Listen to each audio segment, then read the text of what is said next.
Assalamualaikum, selamat malam, selamat datang. Dan seperti biasa, kalau kamu dengerinnya bukan malam hari, selamat datang, selamat mendengarkan. Topik kali ini seru banget karena pembahasannya antara fiksi non-fiksi, karena ada cabang ilmu pengetahuannya, namun juga masih menjadi misteri yang belum terpecahkan sampai hari ini. Dan topik kali ini adalah mengenai mimpi. Kali ini aku akan membahas mimpi dari berbagai sudut pandang, teori maupun pengalaman-pengalaman unik yang pernah dialami oleh si pemimpi.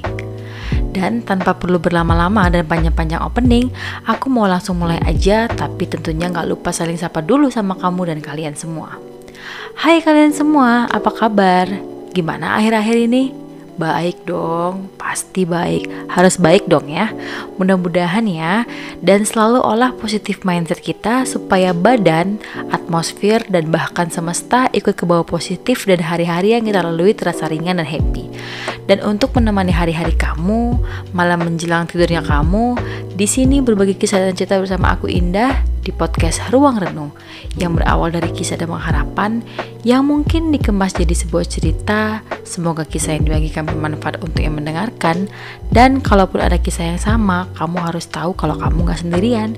Jadi apapun yang kamu rasakan, take your time, sejenak nikmati saja perasaan itu, lalu biarkan dia berlalu atau simpan di memori yang hanya akan jadi kenangan. Dan disinilah kita mulai.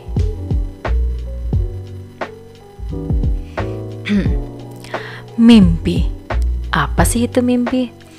Mimpi adalah pengalaman bawah sadar yang melibatkan penglihatan, pendengaran, pikiran, perasaan, atau indera lainnya dalam tidur, terutama saat tidur yang disertai gerakan mata yang cepat.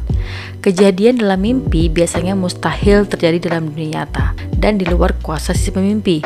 Pengecualiannya adalah dalam mimpi yang disebut lucid dreaming, yaitu si pemimpi menyadari bahwa dia sedang bermimpi saat mimpi tersebut masih berlangsung dan kadang-kadang mampu mengubah lingkungan dalam mimpinya serta mengendalikan beberapa aspek dalam mimpi tersebut. Itu adalah ringkasan singkat yang aku kutip dari Wikipedia.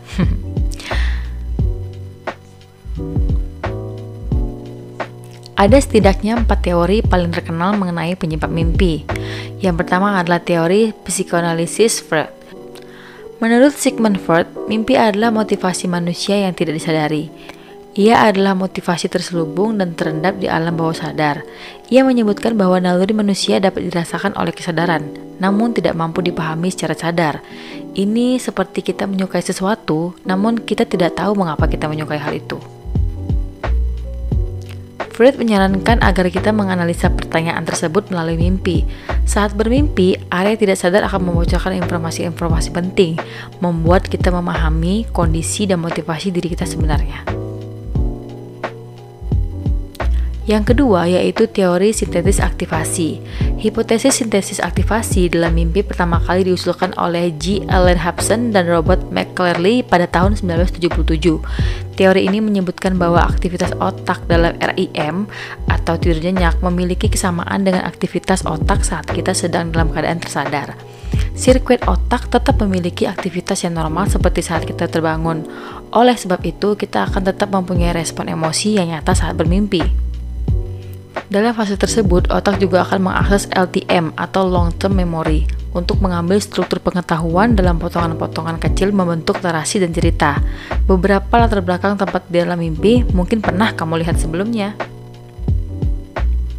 Teori yang ketiga, teori pemrosesan informasi. Para ahli menyebutkan bahwa mimpi hanyalah sisa-sisa dari pemrosesan informasi yang kita terima sebelum tidur atau beberapa hari sebelumnya. Beberapa bagian otak masih aktif mengumpulkan potongan informasi dan membentuk percikan mimpi dari aktivitas tersebut. Tangkapan informasi yang kita terima saat sadar sangatlah kompleks, seperti emosi, sentuhan, dan suasana yang tidak kita sadari saat mendapati informasi. Dan teori yang keempat adalah teori aktivitas eksternal. Selama kita tertidur, kita akan mendengar beberapa bunyi seperti jam, radio, televisi, atau suara hewan-hewan kecil. Beberapa bunyi memiliki frekuensi yang mampu ditangkap oleh indera manusia saat memasuki fase REM. Otak tetap merespon apa yang terjadi di luar tubuh kita. Beberapa di antara kita pasti akan pernah bermimpi sedang mandi, berada di tempat yang kering dikarenakan sedang dalam kondisi dehidrasi. Sebagian orang mendapati mimpi ia sedang terlambat bekerja hanya karena ia mendengar suara ayam. Bunyi dan gangguan eksternal selama kita tertidur akan merangsang memori masa lalu yang berkaitan dengan gangguan tersebut. Nah, dari keempat teori tersebut, setidaknya ada satu yang paling cocok dari mimpi yang kita alami. Kita hanya perlu menyerap dan menganalisa sehingga penyebab mimpi tersebut paling dekat dengan salah satu teori yang tadi udah aku sebutkan. Dari hasil analisa penyebab mimpi, dari teori-teori yang ada, muncullah beberapa makna atau tafsiran mimpi yang berbuah dari teori-teori penyebab mimpi. Inilah yang kerap terjadi jika kita membahas mengenai mimpi. Namun, hal ini juga tidak bisa dianggap sebelah mata, karena makna dan tafsiran mimpi kadang pula ada benarnya. Dan selain keempat teori yang paling terkenal di atas, ada satu teori yang paling menarik dan yang paling aku setujui, yaitu teori Carl Gustav Jung, di mana konsep psikologi Jung melandasi teorinya pada gagasan bahwa terdapat dua level psike, yakni kesadaran dan ketidaksadaran. Kemudian teori mimpi dari Jung adalah bahwa mimpi mengungkapkan lebih dari yang disembunyikan. Dan menurut Jung, mimpi tidak perlu ditafsirkan. Justru, mimpi melakukan pekerjaan mengintegrasikan kehidupan sadar dan tidak sadar kita. Jadi, bagaimana seharusnya kita menanggapi sebuah mimpi ya?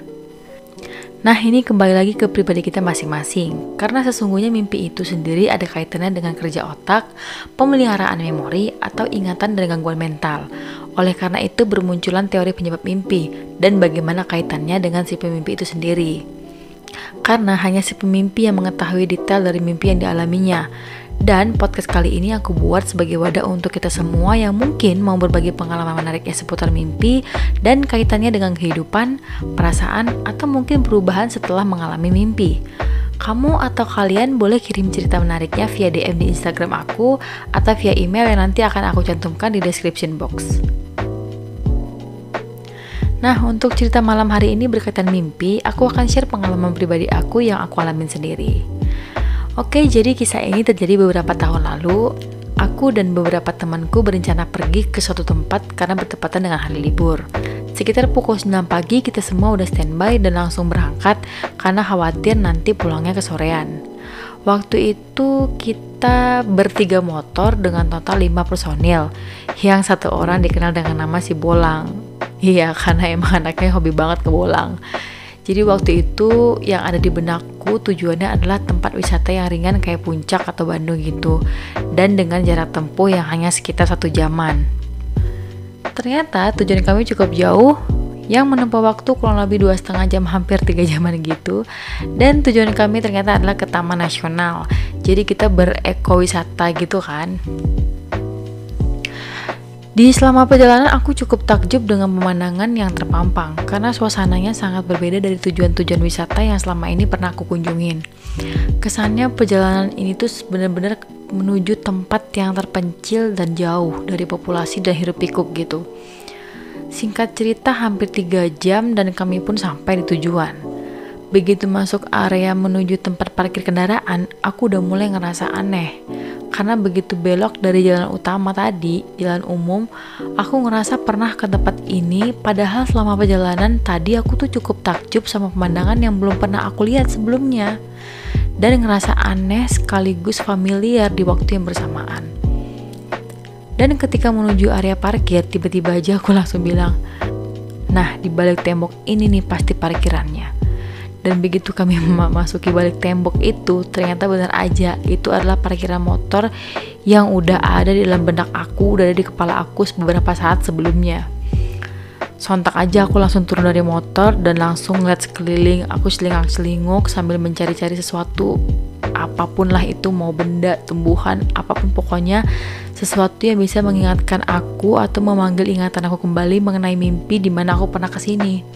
Dan benar aja, jadi mata aku tuh tertuju ke salah satu spot yang gak jauh dari parkiran tadi, yang sepertinya spot itu tuh sering banget muncul atau kerap kali aku lihat dalam mimpi gitu. Jadi sehingga ingatannya tuh tentang tempat itu atau spot itu tuh sangat kuat. Dan gak cuma sampai di situ, aku terus mengocek ke salah satu temanku. Aku bilang, aku pernah kesini, sumpah aku pernah mimpi kesini dan sama persis kayak gini. Lucu sih kalau ingat momen itu, Karena selama di tempat itu tuh aku terus-terusan mencari-cari apapun yang dapat meyakinkan aku bahwa aku pernah kesini dalam mimpi. Konsep mimpi yang aku alami ini nggak terjadi cuma satu kali ya guys. Jadi sudah beberapa kali terjadi dan selalu sama. Selalu bisa ketebak apa yang bakal terjadi atau apa yang bakal aku lihat selanjutnya di tempat itu atau pada kejadian di dunia nyata itu. Dan semakin kesini sensitivitasku terhadap suasana dalam mimpi itu semakin kuat gitu. Dari warna, aroma, bentuk, bahkan wajah dan ekspresi orang-orang yang muncul di mimpi mampu aku ingat dengan sangat detail. Dan gak seperti kebanyakan orang, ketika bangun mereka akan langsung melupakan isi dari mimpi. Sementara aku bisa mengingat isi dan elemen dalam mimpi tersebut bertahun-tahun. Hal ini mungkin bisa disebut sebagai deja vu, karena deja vu juga punya relevansi dan korelasi yang kuat dengan mimpi. Next time aku akan bahas mengenai deja vu lebih terperinci dan mungkin membahas kembali mengenai mimpi, karena kisah yang barusan aku sharing itu hanya secuil dari mimpi-mimpi yang biasa aku alamin. Karena sering banget sih aku bermimpi, aku kalau tidur udah pasti mimpi deh gitu. Dan tentunya aku juga pengen kamu atau kalian semua membagikan pengalaman menariknya seputar mimpi atau deja vu atau apapun kisah yang ingin kalian bagikan. Sekian untuk pembahasan kali ini, semoga kisah tadi bermanfaat dan sampai jumpa di kisah-kisah selanjutnya bersama aku Indah di podcast Ruang Renung. Assalamualaikum.